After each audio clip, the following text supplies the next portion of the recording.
अब हम लोग प्रश्नावली 14.5 का क्वेश्चन नंबर फर्स्ट सॉल्व करेंगे।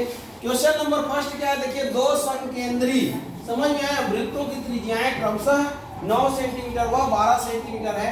दोनों वृत्तों के बीच बनने वाले वृत्ताकार मार्ग का क्षेत्रफल ज्ञात कीजिए बोल रहा है। ठीक है, तो सबसे पहले आपको समझना है कि समकेंद्री वृत्त क्या होता है। तो ये देखिए दो समकेंद्री वृत्तों की त्रिज्याएं कितना है, 9 सेंटीमीटर और 12 सेंटीमीटर। तो 9 सेंटीमीटर त्रिज्या वाला वृत्त छोटा होगा और 12 सेंटीमीटर वाला बड़ा होगा। तो ये देखिए ये आप एक वृत्त बनाए, बना लिए वृत्त, ये इसका क्या हो गया, केंद्र। अब मान लेते हैं इसकी त्रिज्या कितनी है, OA 9 सेंटीमीटर। यही त्रिज्या है कि नहीं, यही क्या है त्रिज्या, ये हो गया। अब बोल रहा है समकेंद्री वृत्त है बोल रहा है, तो इसी केंद्र पर बेटा एक वृत्त और बनाना है। तो समकेंद्री वृत्त किसको बोले, जब दो वृत्तों की एक ही क्या हो, केंद्र हो, तो वो दोनों वृत्त क्या कहलाते हैं, समकेंद्री। तो ये देखिए ये जो केंद्र है इसका भी है और उसका भी है, इसलिए दोनों वृत्त क्या कहलाएंगे, समकेंद्री कहलाएंगे। अब देखिए ये पहले वृत्त की त्रिज्या कितनी हो गई, OA 9 सेंटीमीटर। अब दूसरे वृत्त की त्रिज्या भी दिया है आपको, इसको OB कर लो। तो OB कितना है बताइए, 12 सेंटीमीटर। ये देखिए 12 सेंटीमीटर ये दिया है कि नहीं दिया है। अब ये सब को आप लिख भी सकते हैं और नहीं लिखेंगे तो आप चित्रानुसार लिख सकते हैं। आई बात समझ में। तो दो तरीके से बना सकते हैं, तो आप लिख देना सॉल्यूशन और इसके बाद लिख देना चित्रानुसार। क्या लिख देना, चित्रानुसार। समझ में आया। तो चित्रानुसार क्या है, देखिए ये छोटा वृत्त है और ये क्या है, बड़ा वृत्त है। तो चित्रानुसार ये देखिए दिया है, ये दिया है, ये छोटे वृत्त है ना की त्रिज्या कितनी है बताइए, छोटे वृत्त की त्रिज्या। तो छोटे वृत्त की त्रिज्या बराबर कितना है, 9 सेंटीमीटर। अब इसको दर्शा दो। तो छोटे वृत्त की त्रिज्या को चलो R1 मान लिया, समझ में आया। तो R1 बराबर कितना है, 9 सेंटीमीटर। ये तो दिया है छोटे वृत्त की त्रिज्या R1 बराबर 9 सेंटीमीटर। ठीक है, अतः ये छोटे वृत्त का क्षेत्रफल ज्ञात करो, ये का क्षेत्रफल।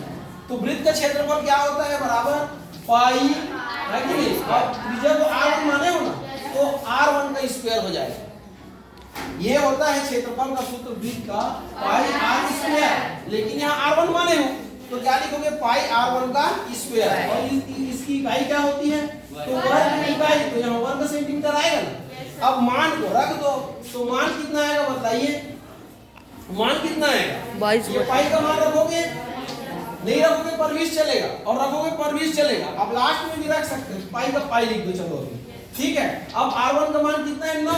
तो R1 के जगह 9 लिखिए और ये वर्ग का वर्ग सेंटीमीटर में लिख दो, ये 9 सेंटीमीटर यही है ना, और वर्ग का वर्ग। तो ये पाई का पाई है ना, और गुणा 9 सेंटीमीटर गुणा कितना हो जाएगा, 9 सेंटीमीटर। तो कितना आएगा, 9 या 81।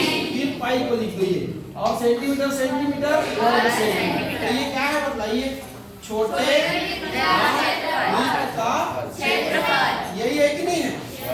अब बड़े वृत्त का क्षेत्रफल ज्ञात कर लीजिए। अब बड़े ये वृत्त का क्षेत्रफल, ये क्षेत्रफल, ये समझ रहे हो ना। तो बड़े वृत्त का क्षेत्रफल क्या है बताइए, तो बड़े वृत्त का क्षेत्रफल बराबर पाई हो गया। अब R1 लिखे उसको, तो इसको क्या लिख दो, R2 लिख दो, R2 का वर्ग फिर वर्ग सेंटीमीटर, ये यही आ जाएगा ना। और आप यहाँ पर इसको क्या मान लिए हो, R2 मान लिए हो, इसको 12 का। तो ये देखिए बराबर पाई का पाई, R2 का मान बताइए 12 सेंटीमीटर, ये ठीक है का वर्ग। तो ये पाई का पाई हो गया, गुणा क्या हो जाएगा, हाँ 12 सेंटीमीटर गुणा 12 सेंटीमीटर, ये हो जाएगा। तो बराबर 12 12 140, फिर पाई और फिर वर्ग सेंटीमीटर। आ गया समझ में। तो ये क्या है बताइए, बड़े वृत्त का क्षेत्रफल, ये आपको मिल गया। अब आपको क्या याद करना था बताइए, क्या बोला था, वृत्ताकार मार्ग का क्षेत्रफल। तो वृत्ताकार मार्ग ये है, ये इसका क्षेत्रफल आपको याद करना है। तो लिखोगे ये वृत्ताकार, क्या लिखोगे, वृत्ताकार मार्ग का क्षेत्रफल, मार्ग क्षेत्रफल। ये बराबर क्या होगा? तो चित्र को देखिए, ये देखिए ये बड़े वृत्त में ये छोटा वृत्त आ रहा है ना, ये छोटा वृत्त अंदर में भी है, अपने आप में भी है, और ये छोटा वृत्त क्या है, बड़ा में भी है। मतलब बड़ा वृत्त में छोटा वृत्त शामिल है कि नहीं है? ये दो बार आ रहा है कि नहीं आ रहा है? तो बड़े वृत्त के क्षेत्रफल में छोटे वृत्त के क्षेत्रफल को क्या करना पड़ेगा? घटाना पड़ेगा। तो वृत्ताकार मार्ग का क्षेत्रफल बराबर क्या होगा? बड़े, हाँ बोलिए, वृत्त का क्षेत्रफल ये माइनस छोटे वृत्त का क्षेत्रफल, यही होगा कि नहीं होगा? इधर दिखाई दे रहा है ना? हाँ, अब देखिए बड़े वृत्त का क्षेत्रफल कितना है बताइए? 144 पाई वर्ग सेंटीमीटर माइनस छोटे वृत्त का क्षेत्रफल कितना है? 81 पाई वर्ग सेंटीमीटर। अब घटाइए 144 में 81 को, 144 में 81 को घटाइए, 4 में से 1 गया तो 3, 4 की माने 14, 14 में से 8 गया तो 6 होता है। हासिल कितना हो जाएगा? 1। तो कितना आ रहा है? सही है कि नहीं है? सही है ना? करके देख लीजिएगा, ये 63 पाई वर्ग सेंटीमीटर यही आया। अब आंसर को देखिए, आंसर पाई में दिया है कि पाई में नहीं दिया है? ये देखिए पाई में दिया है। कितना आया है आंसर? इतना ही आया है ना?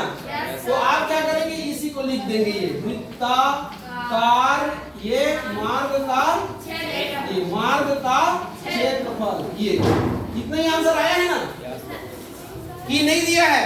नहीं दिया है तो हल कर लो। ये देखिए यहाँ पर हल कर ले, ये देखिए यहाँ पर हल कर लेते हैं। ये तो वृत्ताकार, ध्यान दीजिए, वृत्ताकार मार्ग का क्षेत्रफल, ये मार्ग का क्षेत्रफल, ये यहाँ पर घटाने का कार्य सही किए हो ना?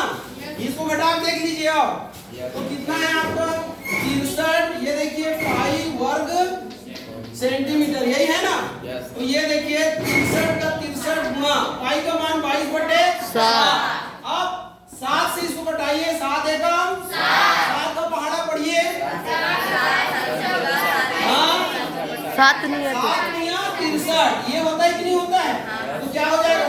कितना आया देखिए, ये 9 आया और 22 आया, ये 22 और 9 बचा ना? 9 में 18 गया, 88 ला 1, 9 में 18 1 19, तो 198 वर्ग सेंटीमीटर ये आया है कि नहीं आया है?